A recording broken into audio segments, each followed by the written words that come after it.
Alright, so we've taken a look at the Filmation sequel to Pinocchio. Now let's take a look at the Filmation sequel to Snow White and the Seven Dwarfs. Admittedly, growing up, I didn't gravitate towards this one as much as I did Pinocchio and the Emperor of the Night. Because, well, Snow White, girly, I'm a dude, so I didn't really gravitate toward that. Pinocchio was more my style. That doesn't make this one any less freaky. So the story of the first one is sort of retold to us through a flashback at the opening of this film by the mirror. Mirror, mirror on the wall, by that mirror, now voiced by Dom DeLuise. And I can't help but think that if you were to watch the first Snow White from 1937, the Disney one, watch this one right after, and you go from the mirror being all, "I cannot lie, fairest in the land, Snow White," to Dom DeLuise stumbling his way through the lines. The fairest in the land, Snow White, ah! It's just the disconnect. Also, during this flashback, or whatever you want to say it, previously on Snow White, they don't specifically say what happened to the Queen. And I think that's because all they show is that there was Snow White, she found the seven dwarfs, she ate the apple, she was put in a deep sleep, she was woken up by the prince's kiss, and then lived happily ever after. They don't say what happened to the Queen. I think maybe that's because they didn't want to have problems with Disney, so they didn't specifically say. But if you watch the Disney one, you know that she was on a mountain, got struck by lightning, and she fell off the mountain. The mountain got struck by lightning, and it made her fall, and that's how she died. Which is a ridiculous way to die, but it's a Disney movie, and they don't specifically say anything. But now, we start the film after this with back at the witch's castle, or the evil queen's castle.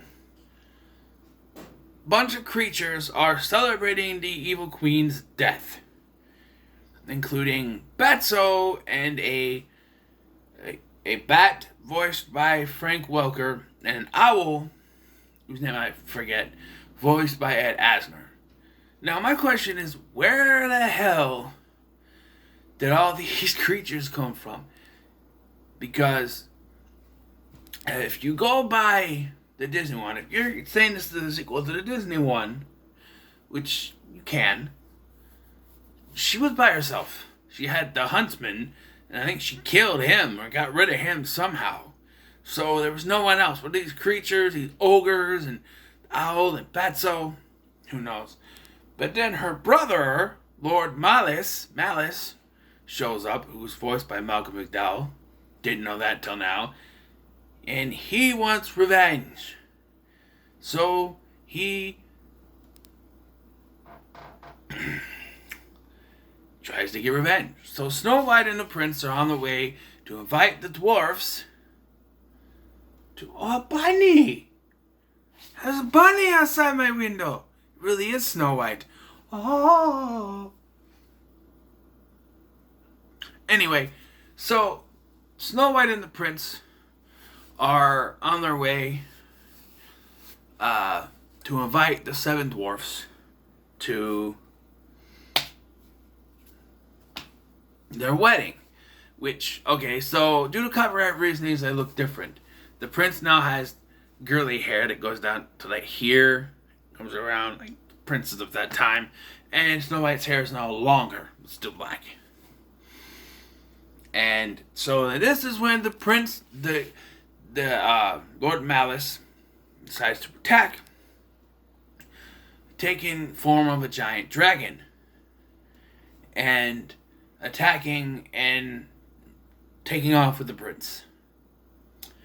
And so Snow White stumbles her way to where the dwarves are supposed to live, but they're gone because of copyright.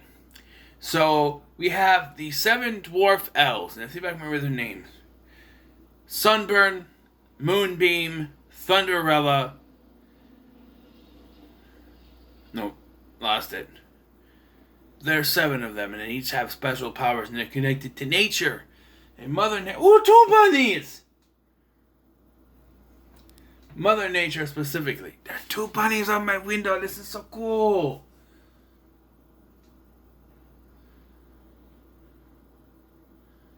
It's cool for the bunnies.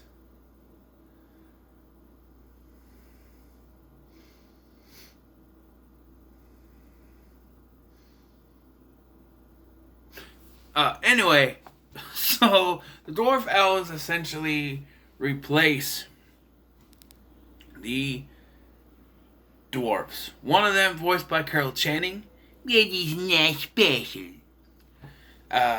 One really you need to learn to pay attention to here is Thunderella. She has problems with her powers, getting them to work. And so it's basically at this point it's sort of a retread a little bit, isn't it? Now she meets the dwarf elves and she's with them. They take her to Mother Nature now, and she needs to, figure out a way to get her prince back.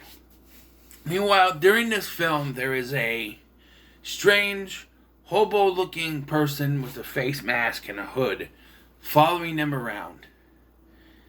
And even as a kid, I knew who this was. And it wasn't a surprise at the end when they revealed it either.